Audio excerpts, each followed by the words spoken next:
In the early hours of a quiet Sunday morning in Los Angeles, the streets were nearly empty, save for a few joggers and the occasional delivery truck. The calm was suddenly shattered by the roar of an engine and screeching tires as a black SUV sped through a red light, narrowly missing a city bus. Nearby, a young woman named Mia had just finished her overnight shift at the hospital and was heading home. She had barely pulled out of the parking garage when she saw the speeding SUV zoom past, followed by two police cruisers with lights flashing and sirens blaring. Something inside her told her this was no ordinary chase. Moments later, her phone buzzed with an Amber Alert. A child had been abducted from a nearby neighborhood, and the description matched the vehicle.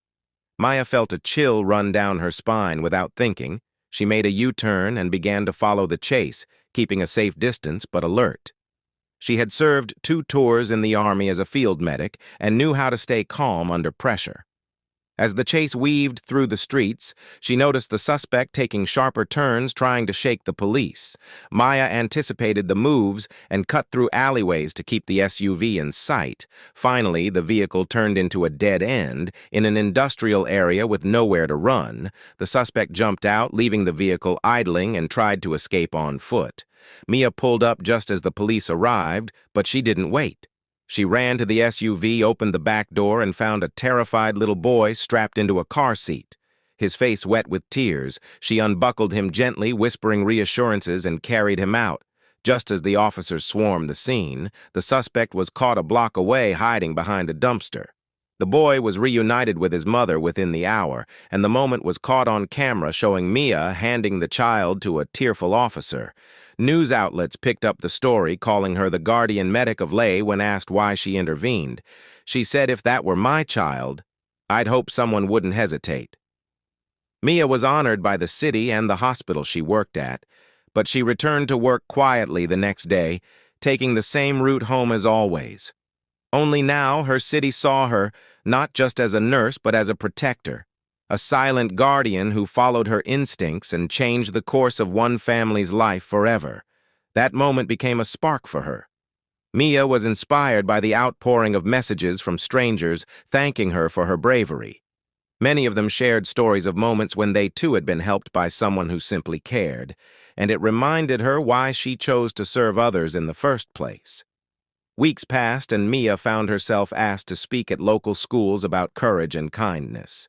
And though she never liked the spotlight, she agreed.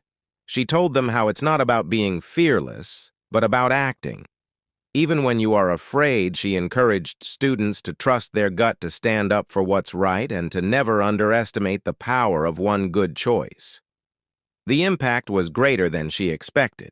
A student from one of those talks later stopped a theft at her school. Another girl joined the Junior Medics Club. Inspired by Maya's past stories, the ripple effect had begun one day as she walked to her car. She found a letter left on her windshield.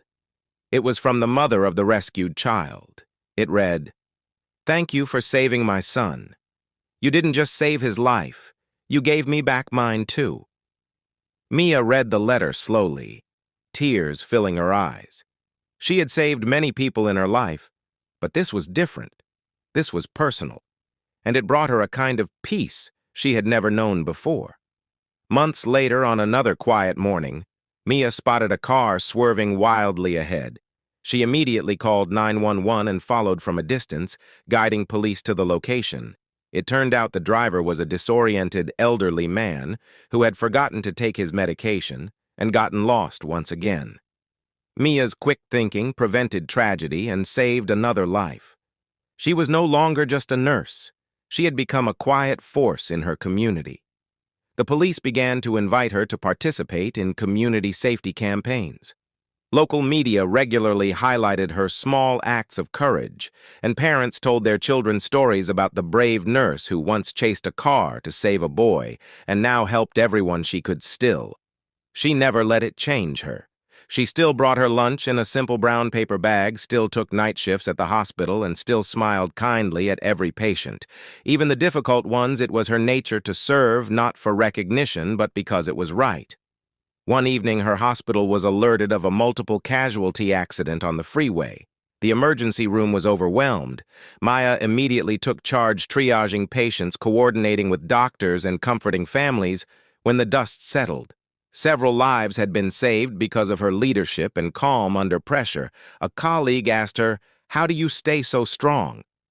Maya smiled and said, "I remember why I'm here, thank you.